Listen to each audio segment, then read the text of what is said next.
اور عوام کو ان کے حقوق صحیح معنی میں آزادی دلانے کے لیے وہ پرعزم ہے آج بھی. اور انشاءاللہ اب یہ جو آج والی پیشی تھی، تاریخ تھی، اس پر جو ہے پھر ایک نیا انہوں نے جو ہے وکیل پروسیکیوٹر کو کھڑا کر دیا، امجد پرویز صاحب، جو اتفاق سے کہہ لیجئے گا کہ محترم نواز شریف صاحب کے وکیل بھی ہیں. آپ نے دیکھا، ساری قوم نے دیکھا. اور وہ آج آ کے وارد ہو گئے، جبکہ ہم نے یہ بحث توشہ خانے میں بھی اور ہم نے القادر ٹرسٹ والے کیس میں بھی مکمل کر لی تھی خان صاحب کی ضمانتوں کی ان کو باہر لانے کے لیے. اور پروسیکیوٹر صاحب نے جزوی اس دن بحث کی اور پھر کہا کہ جو ہے اگلی دے دیں، اب دیر ہو گئی ہے. اور پھر جب اگلی تاریخ آئی تو پروسیکیوٹر صاحب بیمار ہو گئے، اور سردار صاحب جو پروسیکیوٹر ہیں انہوں نے کہا کہ بوجہ علالت میں نہیں آ سکا، اور جج صاحب نے آج کی تاریخ دی تھی ان کے اصرار پر، وگرنہ یہ کب کا کنکلوڈ ہو چکے ہوتی. اور آج ایک نیا وکیل لا کر امجد پرویز کو کہ جی میں آج پروسیکیوٹر اس کیس میں ہوں اور مجھے وقت دیا جائے 7 دن کا، 10 دن کا، یعنی وقت بھی مانگنے کی کمال ہے ان کی. میں نے اس پہ کہا جناب جب یہ کیس چل رہا تھا، یہ کئی مہینوں سے چل رہا ہے اور میں بحث بھی مکمل کر چکا ہوں، ان کی جانب سے جو پروسیکیوٹر ہے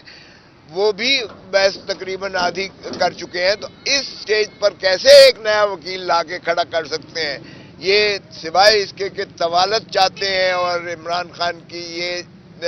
اسیری میں یہ جو ہے تسلسل چاہتے ہیں، زیادہ سے زیادہ ان کو اندر رکھنا چاہتے ہیں. اس کے علاوہ بدنیتی پر مبنی ہے اور کوئی وجہ نہیں ہو سکتی ہے. بہرکیف جج صاحب نے پھر بھی، میں نے کہا جی آپ صرف انہی کے جج نہیں ہو پروسیکیوٹر کے،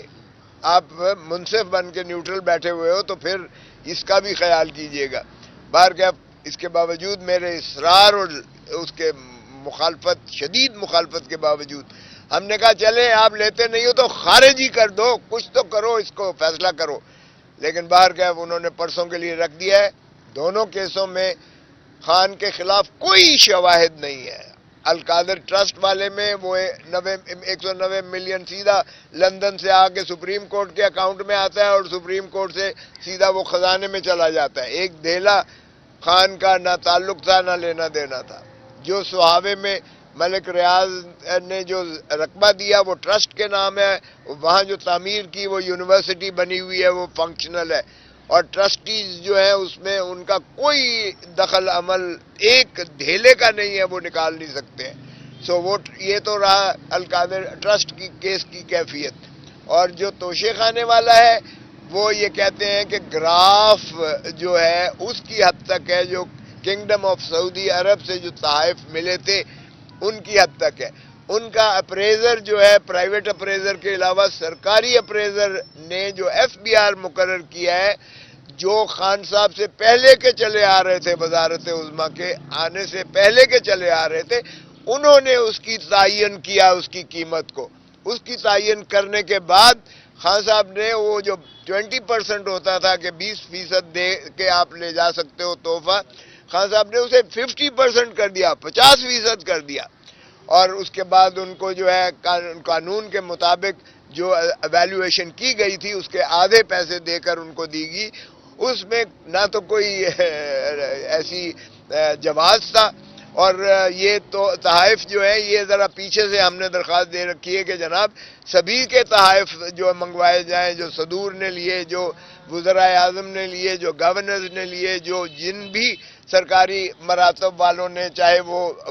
افواج پاکستان سے ہی کیوں نہ ہو، جنہوں نے لیے، ضیاء الحق نے بہت سارے لیے تھے، اس کے بعد جو ہے پرویز مشرف نے بے بہا لیے تھے، ان کے ساروں کے تحائف ذرا منگوائیے گا اور پھر موازنہ کیجئے گا. کیوں ایک عمران خان کو 77 سال 70 سال 75 76 سال جب تک بنے ہے پاکستان، اور یہ توشہ خانہ کا قانون بھی موجود ہے، مروج ہے،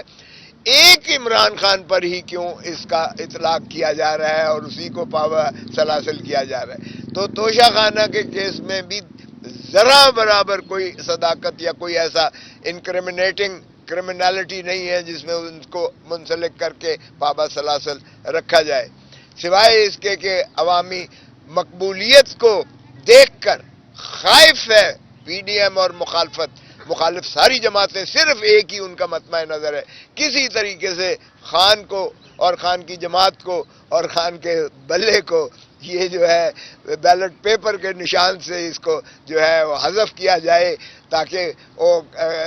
گلیاں میں کلا ہی رانجھا نچے. تے وہ جڑا ہے ماشاءاللہ وہ ضلع سبحانی جو تشریف لائے ہیں لندن سے، ان کی سزائیں ایک ایک کر کے ایسے انہوں نے ختم کی جیسے چشم براہ تھی عدالتیں ان کی. حتیٰ کہ ایئرپورٹ پر جو ہے بایو میٹرک چل